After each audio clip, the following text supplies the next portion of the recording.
హైదరాబాద్ నేనే కట్టాను, నెక్స్ట్ నేను అధికారంలోకి వస్తే రాష్ట్రాన్ని డెవలప్ చేయాలంటే నా వల్లే సాధ్యమవుతుంది, జగన్మోహన్ రెడ్డి పాలనలో రాష్ట్రం సర్వనాశనం అయిపోయింది అనేటువంటి ప్రచారం చేస్తున్నారు టీడీపీకి సంబంధించి చంద్రబాబు నాయుడు గారు. నిజంగా హైదరాబాద్ని చంద్రబాబు నాయుడు గారు కట్టారా? ఇది కూడా గోబెల్స్ ప్రచారంలో భాగమేనంటారా సార్? దీనికి సంబంధించి ఏం చెప్తారు? అది కూడా గోబెల్ ప్రచారమేగా. ఈ హైదరాబాద్లో హైటెక్ సిటీ సంగతి సమాచారం నేనే చెప్పాను అని ఆయన చెప్పడం అనేటువంటిది నిన్నమనాడు దాకా చెప్పేవాడు, కానీ ఈ మధ్యకాలంలో మానేశాడు. అది కూడాను గోబెల్స్ ప్రచారమే. ఎలాగో తెలుసా మరి sir? Software technology parks scheme, అదొక స్కీమ్. అది ఆ software technology parks of India అనేటువంటిది ఒక సొసైటీ. ఢిల్లీలో రిజిస్ట్రేషన్ చేశారు. ఇప్పటికి కూడా ఢిల్లీలో వాళ్ళ ఆఫీస్ ఉంది. వాళ్ళు ఏం చేశారంటే అప్పుడు పివి నరసింహారావు గారు ఉన్నప్పుడు ఈ స్కీమ్ని తీసుకొచ్చాడు. ఆయన ప్రధాన ఉద్దేశం ఏంటంటే ఇండియాలో ఇంజనీర్లు చాలామంది ఉన్నారు, ఇంగ్లీష్ కూడా బాగానే వచ్చు, తెలివితేటలు కూడా బాగానే ఉంటాయి. ప్రపంచంలో ఇంత తక్కువ ధరకి చక్కటి నాణ్యమైన సాఫ్ట్వేర్ ఇప్పించగలిగినటువంటి వాడు ప్రపంచంలో ఎక్కడా లేరు. ఇది మనం ఉపయోగించుకుందాం అన్నటువంటి ఉద్దేశంతో ఆయన మొదలుపెట్టాడు. సొసైటీ ఫామ్ చేశారు. హైదరాబాద్, బెంగళూరు, చెన్నై, పూనా, బాంబే, నోయిడా, ఈ 6 ప్రాంతాల్లో మొదట స్టార్ట్ చేశారు. అఫ్కోర్స్ ఇప్పుడు కలకట్టా, భువనేశ్వర్, సంఘ సంవత్సరం చాలా చోట్ల పెట్టారనుకో. 1991లో 1991లో ఆయన స్కీమ్ తీసుకొచ్చాడు. దాని ప్రధాన ఉద్దేశం ఏంటంటే నువ్వు ₹1 ట్యాక్స్ కట్టే పని లేదు, ఏ రకమైన ట్యాక్సులు కట్టే పని లేదు.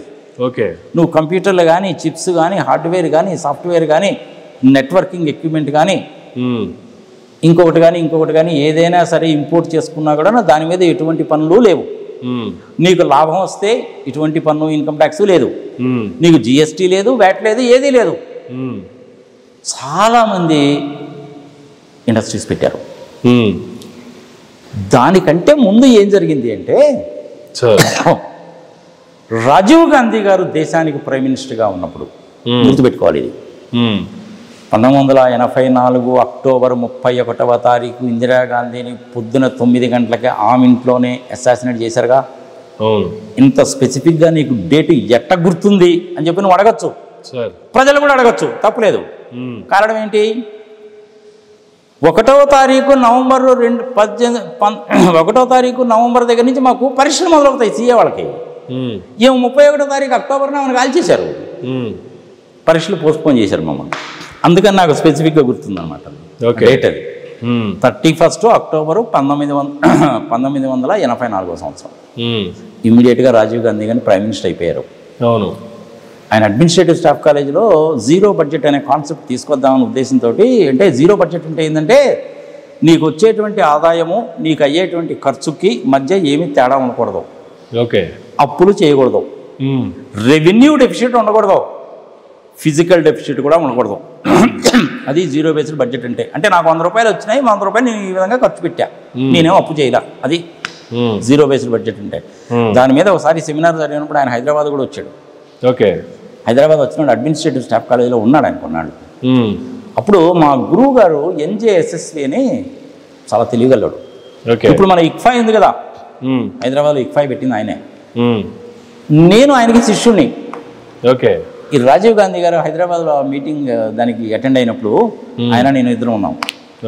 రాజీవ్ గాంధీ వచ్చినప్పుడు ఎంత డీసెంట్గా ఉండేవాడు తెలిసిన, ఫ్రంట్ బెంచ్లో కూర్చునేవాడు, శుభ్రంగా వినేవాడు, ఏమీ మాట్లాడేవాడు కాదు, ఏదైనా డౌట్స్ కనుకుంటే అడిగేవాడు. అంటే మనం ఒక సామాన్యమైనటువంటి విద్యార్థి ఏ విధంగా ఉంటాడో రాజీవ్ గాంధీ కూడా క్లాస్లో అదే విధంగా కూర్చునేవాడు. నేను చివరి బెంచ్లో ఉండేవాడిని. ఎందుకంటే దానికి సంబంధించిన మెటీరియల్ అది ప్రిపేర్ చేస్తే దాంట్లో I was also took part in that. So అప్పుడు రాజీవ్ గాంధీ గారు ఉన్నప్పుడు ఏం చేశారంటే ఆయన IBM వాళ్ళు ఆయన అప్రోచ్ అయ్యారు. మేము ప్రపంచం అంతా తిరిగామండి, అన్ని ఏరియాస్ చూసాము, భారతదేశంలో ప్రత్యేకించి హైదరాబాద్ అనేటువంటిది సేఫెస్ట్ ప్లేస్ అని మాకు అనిపించింది. ఇక్కడ భూకంపాలు రావు, వాతావరణం బాగుంటుంది, ల్యాండ్ చాలా ఉంది, మాకు కట్టుకోవడానికి బిల్డింగ్స్ కూడాను బాగా రాకీ ఏరియా కాబట్టి ఖర్చు కూడా తక్కువ అవుతుంది. ఇక్కడ మేము పెట్టుకుంటామండి మా డేటా స్టోరేజ్ సెంటర్ని. ఇప్పుడు అమెరికాలో కనుక పెట్టుకున్నట్టు కనుక అయితే అమెరికా వాళ్ళు, రష్యా వాళ్ళు కొట్టుకుంటూ ఉంటారు, ఎప్పుడు ఏం జరుగుతుందో మాకు తెలియదు, ఇది సేఫెస్ట్ ప్లేస్ అని మేము డిసైడ్ చేసుకున్నాం కాబట్టి ఇక్కడ పెట్టుకుంటామండి మేము అని రాజీవ్ గాంధీ గారిని వాళ్ళు అప్రోచ్ అయ్యారు. ఓకే. అప్పుడు రాజీవ్ గాంధీ గారు ఏం చెప్పారంటే, మీరు హైదరాబాద్ అంటున్నారు కదా, హైదరాబాద్ అంటే ఆంధ్రప్రదేశ్లోనూ నేదురుమల్లి జనార్దన్ రెడ్డి మా కాంగ్రెస్ పార్టీ అతనేనయ్యా, అతనే చీఫ్ మినిస్టర్గా ఉన్నాడు, నేను ఫోన్ చేసి చెప్తాను, నేను మీరు వెళ్ళి ఆయన అప్రోచ్ కండి అన్నారు. ఓకే. అప్పుడు IBM వాళ్ళు వచ్చారు. ఇప్పుడు మనకు గుండ్రంగా కట్టిన బిల్డింగ్ అది ఉంది చూసావా 6.5 ఎకరాల్లో, అవును, అదంతా కూడా ఆయన ఉన్నప్పుడు మొదలైందే. ఓకే. ఇదేదో బాగానే ఉంది సంగతి సమాచారం అని వాళ్ళకి ఆ ల్యాండ్ అలాట్ చేశారు. తర్వాత APIC వాళ్ళు plus as well software technology parks, government of Andhra Pradesh వీళ్ళందరూ స్పెషల్ పర్పస్ వెహికల్ ఒకటి ఫామ్ చేసి ఆ బిల్డింగ్ కట్టారు. అది ప్లగ్ అండ్ ప్లే టైప్లో కట్టారు, పోతా ఉంది. అది మొదలుపెట్టారు. అది చంద్రబాబు నాయుడు హయాంలో జరగలేదుగా, నేదురుమల్లి జనార్దన్ రెడ్డి గారి టైంలో జరిగింది. బిల్డింగ్ అంతా పూర్తయినప్పుడు వాజ్పేయి గారు వచ్చి దాన్ని ఇనాగ్రేట్ చేశారు. కంటిన్యూస్ ప్రాసెస్ కదబ్బా ఇది. ఎవరు మొదలుపెట్టారు? రాజీవ్ గాంధీ. కంప్లీట్ అయిపోయింది చంద్రబాబు నాయుడు హయాంలో ఓపెనింగ్ అయింది. మరి చంద్రబాబు నాయుడు గారు చేశారని చెప్పాలా, రాజీవ్ గాంధీ గారు చేశారని చెప్పాలా, PV నరసింహారావు గారు తీసుకొచ్చిన స్కీము మూలకంగా వచ్చిందని చెప్పాలా? ప్రజల విజ్ఞతకు వదిలేద్దాం. కానీ ఈనాడు రామోజీరావు, ABN రాధాకృష్ణమూర్తి, చంద్రబాబు నాయుడు, ఆయన చుట్టుపక్కల ఉండేటువంటి lungi batch, I'm sorry to use this word, వీళ్ళందరూ కూడాను ఇదంతా చంద్రబాబు నాయుడు చేశాడు అని చెప్పి ప్రచారం చేస్తాను. దీన్ని చూసినటువంటి ఒక అమ్మాయి అమెరికా నుంచి వచ్చి ఇక్కడ అసలు యాక్చువల్గా ఏం జరిగింది అని మొత్తం కూలంకుషంగా పరిశీలించి థీసిస్ సబ్మిట్ చేసి PhD తెచ్చుకున్న అమ్మాయి. ఓకే. ఏకంగా కేవలం దీని మీదనే. ఓకే. అప్పుడు యాక్చువల్గా సాఫ్ట్వేర్ టెక్నాలజీ పార్క్కి సంబంధించినప్పుడు జయప్రకాష్ నారాయణ గారు, హనుమాన్ చౌదరి గారు, STP డైరెక్టర్గా ఉన్నటువంటి అంకయ్య చౌదరి గారు, వీళ్ళందరూ కూడా చేసినటువంటి అభిరామమైనటువంటి కృషి మూలకంగానే జరిగింది. నేను కూడా ఆడిటర్గా ఉన్నాను సుమా సార్, నేను కూడాను STP హైదరాబాద్కి ఆడిటర్గా ఉన్నాను కాబట్టి ప్రతి అప్లికేషన్ కూడా చూసేవాళ్ళం.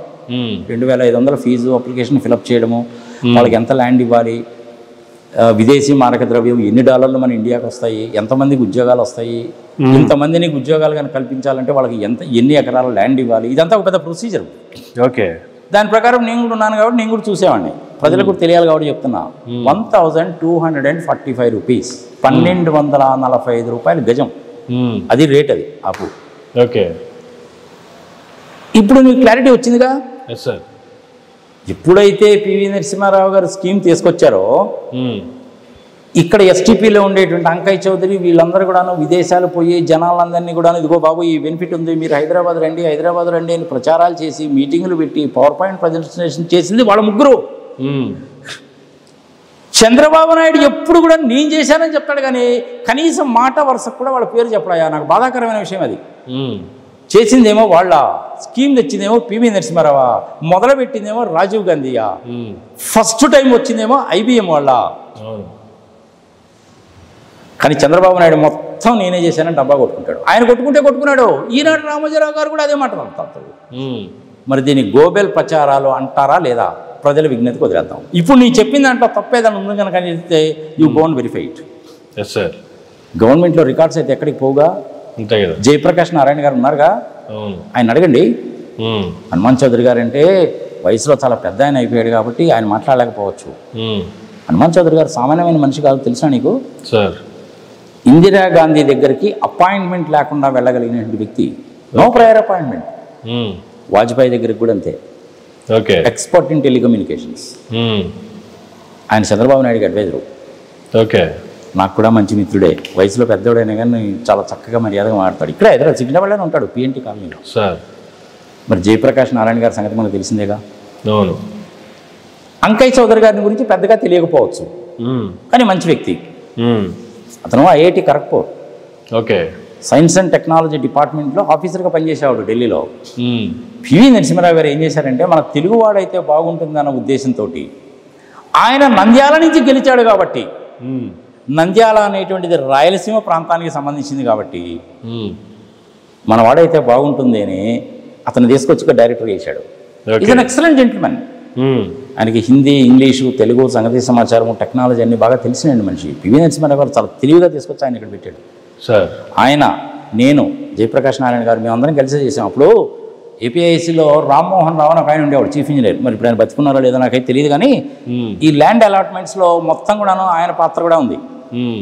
మేము ఇతనికి వచ్చేటువంటి విదేశీ మార్గద్రవ్యం, ఫారిన్ కరెన్సీ ఇంత వస్తుంది కాబట్టి, ఇంతమందికి ఉద్యోగాలు వస్తున్నాయి కాబట్టి ఇతనికి ఇంత ల్యాండ్ ఇవ్వచ్చు, ఎకరం ఇవ్వచ్చు, 2 ఎకరాలు ఇవ్వచ్చు అని రికమెండ్ చేస్తే అవి లాటరీ సిస్టంలో తీసేవాడు అనమాట. ఒకసారి మొట్టమొదటిలో వచ్చినప్పుడేమో వాళ్ళు ఎక్కడ అడిగితే అక్కడ ఇచ్చారు, తర్వాత లాటరీ సిస్టంలో ల్యాండ్ అలాట్ చేసేవాళ్ళు.